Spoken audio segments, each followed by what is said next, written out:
السلام عليكم ورحمة الله. معكم مهندس عاصم سعفان، وده اليوم الخامس من تجربة موقع داتا كامب لمدة 30 يوم. تمام ان شاء الله. ده اليوم الخامس. الاول 4 ايام طبعا خلصنا فيهم كورسين، اللي هو انتروداكشن تو بايثون، والكورس الثاني طبعا ده التراك اللي احنا ماشيين فيه اللي هو داتا اناليسيس ويز بايثون. اول حاجة خلصنا انتروداكشن تو بايثون، وبعد كده انترميديت بايثون، واليوم الانترميديت بايثون ده خدنا فيه يومين، والثالث يوم او رابع يوم يعني خدنا فيه البروجكت اللي احنا اشتغلنا عليه الفيديو اللي فات، اللي هو انفستيجيتنج نتفليكس موفيز. تمام. طبعا شرحت لك فيه وقلت لك ان الكورس بتاع النهارده بقى اللي هو اليوم الخامس في حاجات كتيره جدا انت لو اتعلمتها هتلاقي البروجكت ده اصلا بالنسبه لك اسهل بكتير يعني. المهم ان انت عندك البروجكت دوت في حاجه اسمها ايه، الكورس دوت يعني اسمه داتا مانيبيوليشن ويز بانداس.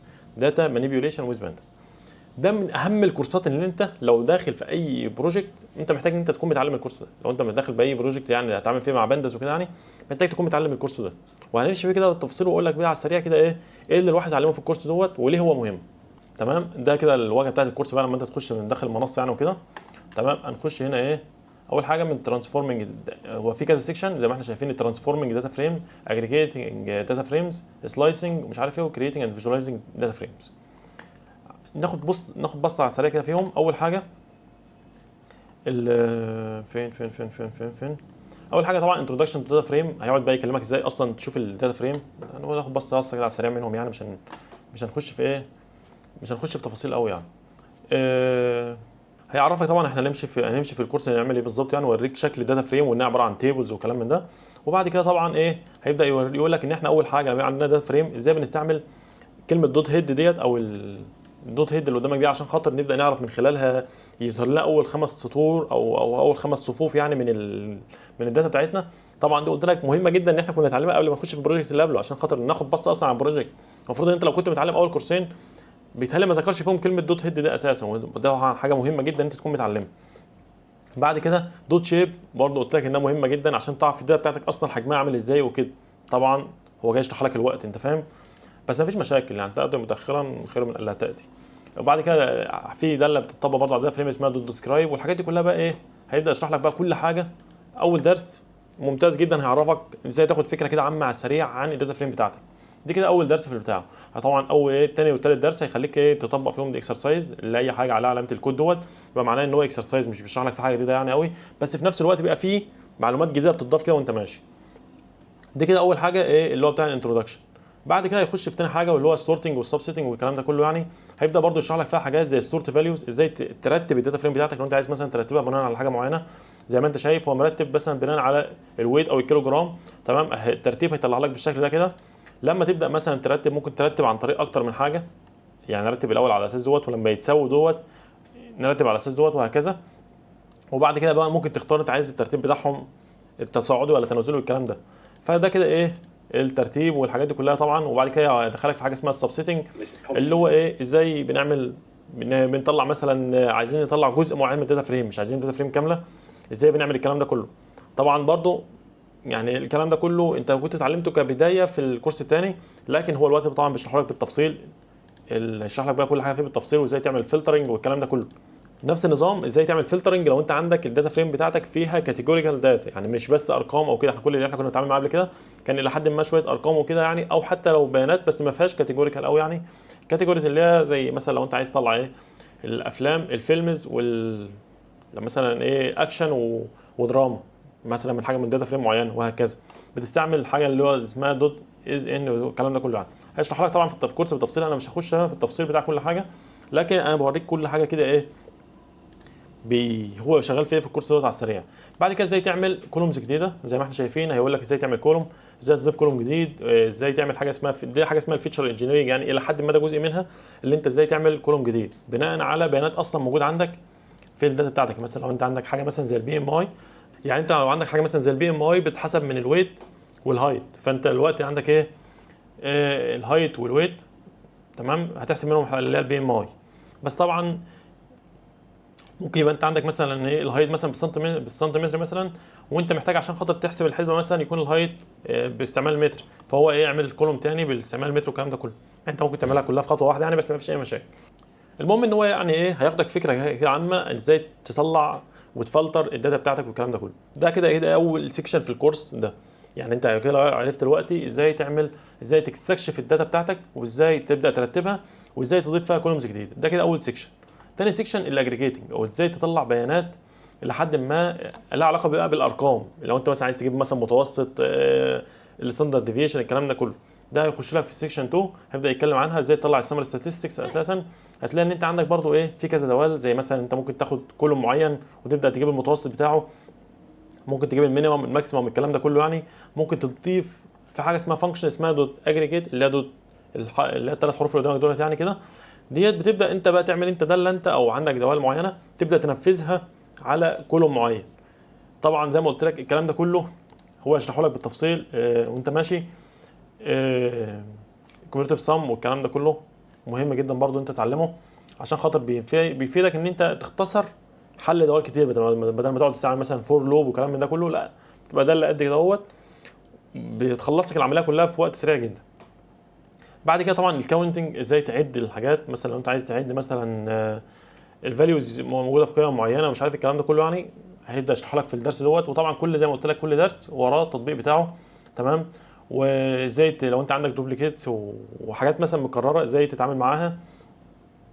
بعد كده هتلاقي عندك جروب سامري ستاتستكس. جروب سامري ستاتستكس هتلاقي الموضوع طبعا ايه، هتلاقي طبعا بيتكلم ان انت بدل ما تعمل الكلام ده كله، شايف الكود اللي قدامك على الشاشه دوت هو نفسه الكود اللي قدامك ده. يعني الكود اللي كان قدامك هنا ده، كل الخمس ست سطور دولت هم ان انت تعمل نفس الموضوع ده، بس باستعمال حاجه اسمها جروب باي، وهكذا. هيشرح لك كل حاجه بالتفصيل ماشيه ازاي. وبعد كده حاجه اسمها بيفوت تيبل. لو انت مثلا اصلا عندك خبره في الاكسل او كده تبقى فاهم ايه البيفوت تيبل دوت يعني. هو طبعا هيشرح لك برده نفس النظام، وهتلاقي الموضوع زي ما قلت لك بيبدا يتدرج معاك.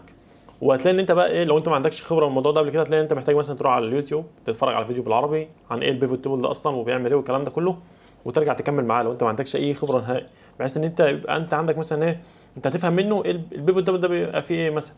لكن لو انت فهمت اصلا بشكل عام بالعربي الموضوع البيفوت تيبل ده ماشي ازاي، هتلاقي الموضوع ابسط لك بكتير باذن الله. بعد كده سلايسنج والاندكسنج، هتلاقي برضو بيتكلم الى حد ما، يعني خد الحاجات اللي انت اتشرحت لك في الكورس الثاني بس بيطبقها على الداتا فريم بشكل اكبر، وبيعرفك كل حاجه ازاي تطلع كل القيم بتاعه الداتا فريم، كل حاجه ازاي تظبطها والكلام ده كله يعني. هتلاقي الموضوع بان انت يعني الكورس دوت خد الداتا فريم والباندز بشكل عام لمرحله ثانيه خالص، تبدا تسهل عليك. لان الكورس اللي بعده هيبقى فيه، لو انت بقى عندك اتنين داتا فريم وعايز تحطهم مع بعض، عايز تعمل لهم دمج مع بعض، ميرجنج او جويننج والكلام ده كله يعني، هيشرح لك فيها كل حاجه بالتفصيل. بس انت دلوقتي لو انت عندك داتا فريم واحده، الكورس دوت هيبدا يفهمك كل حاجه انت محتاج تتعامل معاها، بحيث ان انت تعرف تجاوب على اسئله متقدمه اكتر والكلام ده. وفي النهايه هيبدا يشرح لك ازاي تعمل رسومات باستعمال، لو انت عندك مهندس داتا فريم ازاي تبدا ترسم البيانات اللي فيه. قبل كده طبعا اتعلمنا خدنا فكره شويه عن الرسومات والمات بلوتلب والكلام ده كله يعني. لكن بندس اساسا مبنيه على حاجتين، النمباي ومات بلوتلب، الاثنين دول. فانت عشان خاطر تبدا تتعامل معاها هتلاقي ان هي اصلا مدموج فيها او محطوط جواها، يعني ان انت تبدا ترسم مباشر باستعمال المات بلوتلب يعني وكده. فلو خدنا بصه سريعه عن حته الرسومات يعني وكده، هتلاقي ان انت عندك الايه، لو احنا جينا هنا تمام فيجواليزنج هنخش تمام. لو انت عندك مثلا، لو انت خدت كولوم معين من الداتا فريم بتاعتك وعملت دوت هيست، وبالذات لو هو كان نوميريكال يعني داتا، هيطلع لك الرسمه بالشكل اللي قدامك ده كده على طول، زي ما كان بيحصل قبل كده بالظبط هتلاقيه بيحصل هنا، والموضوع بسيط. طبعا ده كان ده كان موجود في الكورس اللي فات، تمام، في البروجكت اللي فات اللي انا قلت لك. لو انت كنت خدت الكورس الاول كان هيبقى الموضوع بالنسبه لك اسهل وانت بتتعامل مع البروجكت اللي فات. لما تشوف البروجكت الجاي يبقى عامل ازاي لسه ما اعرفش يعني. المهم يعني زي ما انت شايف كده ايه، ان انت برضو ممكن تقعد ترسم رسومات وتستعمل كل حاجه. طبعا ازاي بتستعمل مثلا البار بلوت، اللاين بلوت، وهكذا. طول ما انت ماشي هتلاقي عندك كل حاجه ايه، مثلا لاين بلوت بس الاسم ضاف لك هنا مثلا معلومه جديده، ان انت ممكن تعمل روتيشن للاسم بتاع الاكس اكس زي ما احنا شايفين. لو الاسم كبير والكلام هيبقى لازق في بعضه مثلا، فممكن تخليه بميل بحيث يبقى اسهل على اللي بيتعامل وهكذا. لان انت بالنسبه لك لو انت بتحلل البيانات هتلاقي ان انت الرسمه دي اصلا المفروض ان انت ايه، الناس كلها مش بتقرا ارقام بس، الرسمه او الجراف بيبين معلومات كتير جدا لاغلب الناس. انت مثلا لو انت شفت مثلا ديت، لو انا قدامك رسمه زي دي كده وانا قلت لك ايه، طبعا هو يعني فاهم انت ايه، زي ما احنا شايفين هو في ويت مكتوب ومش عارف ايه، بس طبعا لو انا عندي هنا مثلا في ليبل مكتوب على الاكس اكسس على الواي اكسس، وليبل هنا الديت مثلا، وفي هنا مثلا معلومه ولا حاجه، هتاخد بالك مثلا ان دوت الخط الازرق ده بيعبر عن الويت بالكيلو جرام.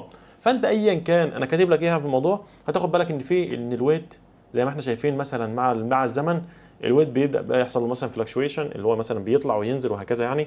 دي معلومات كده انت هتاخد بالك منها بس من الرسمه، من غير ما انا اكلمك في اي حاجه. طبعا ده مثلا هيعرفك انت ممكن تعمل ديستريبيوشن وتقارن مثلا ما بين الاف مثلا، ونفترض ان دوت يعني مثلا ده في ميل وده ميل. طبعا الكلام ده كله عن حيوانات، يعني ما انت شايف الداتا فريم اصلا دي بتاعت دوجز كلاب يعني وكده. المهم ان انت عندك ايه، ممكن تعمل مثلا حاجه شبه دي، فانت عايز مثلا تشوف الديستريبيوشن عامل ازاي او التوزيع بتاع الاطوال بتاعتهم مثلا عامل ازاي. لكن الاثنين مثلا لما يرسمهم يقول لك ان الاثنين دول كده فوق بعض على طول، فانت مش شايف البيانات اللي تحت قوي، فتعمل مثلا حاجه اسمها مثلا الفا اللي هتخلي فيه ترانسبيرنسي او تخلي فيه شفافيه وهكذا. زي ما قلت لك الواحد اتعلم من الكورس دوت كتير جدا، يعني مش اتعلم او تذكر يعني منه كتير جدا، حاجات كتيره جدا يعني، والصراحه كان مفيد. وبعد كده بيقول لك ازاي تتعامل مع الميسنج فاليوز. لو انت عندك اصلا الداتا اللي جايه لك فيها اصلا ميسنج فاليوز، انت ممكن تعمل فيها ايه؟ هيعرفك ان انت مثلا لو الميسنج فاليوز دي حاجه مثلا حاجات بسيطه، كام سطر مثلا هم اللي فيهم ميسنج فاليوز وكده، امسحهم. هيعرفك طبعا ازاي اصلا تعرف اذا كان في ميسنج فاليوز ولا لا، وتبدا تتعامل معاهم ازاي. مثلا زي ما قلت لك لو الميسنج فاليوز عندنا بتظهر على طريق حاجه اسمها ايه، ان طبعا ده جدول عادي. لو انت مثلا عندك زي ما انت شايف ده جدول مثلا في داتا فريم، لو انت عندك الان اي ديت اللي هي النوتا نمبر، يبقى دي معناها ان انت عندك بيانات ناقصه هنا.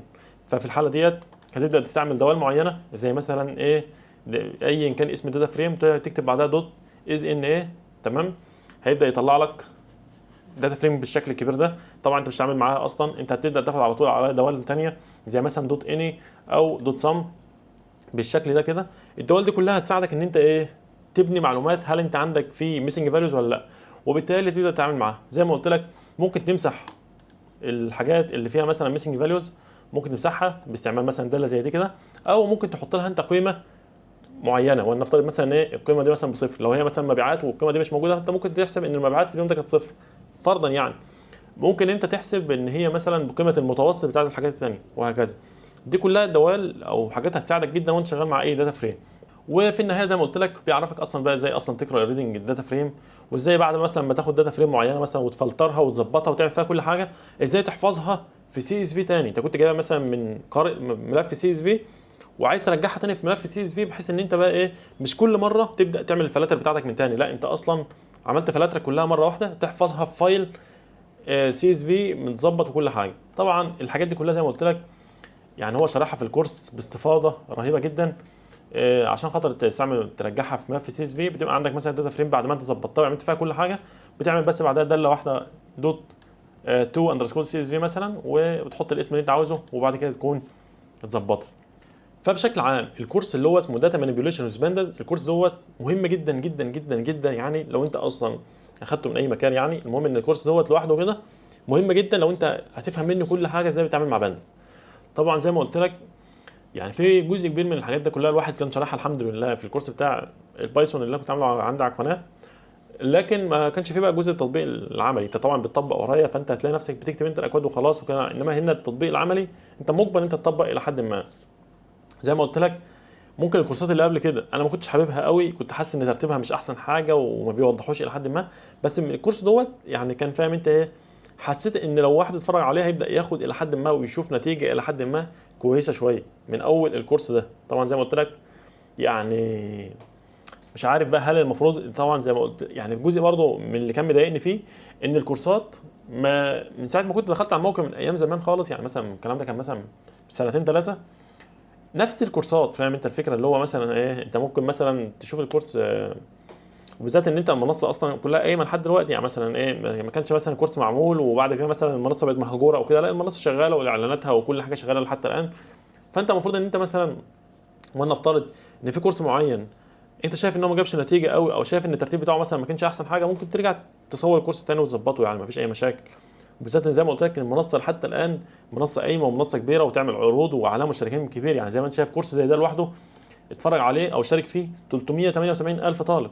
انت فاهم قصدي؟ وفي كورسات مثلا مشارك فيها مثلا يجي ايه، يجي اكتر من نص مليون طالب، فانت بتتكلم في نص مليون طالب.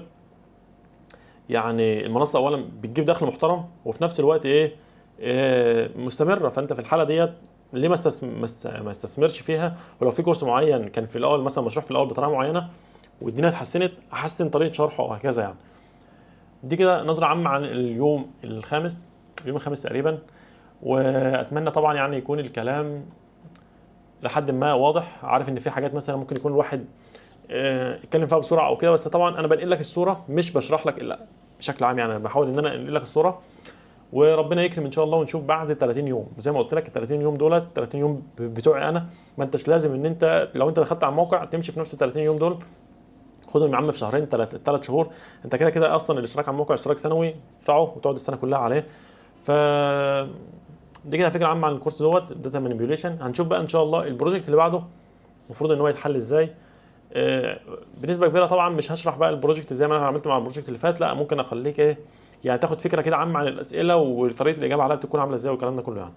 بس كده اتمنى تكون استفدت. ما تنساش بقى لايك جميل واشتراك في القناه وفعل زر الجرس عشان خاطر يوصل لك اي حاجه انزلها جديده يعني. وبس كده، والسلام عليكم ورحمه الله وبركاته.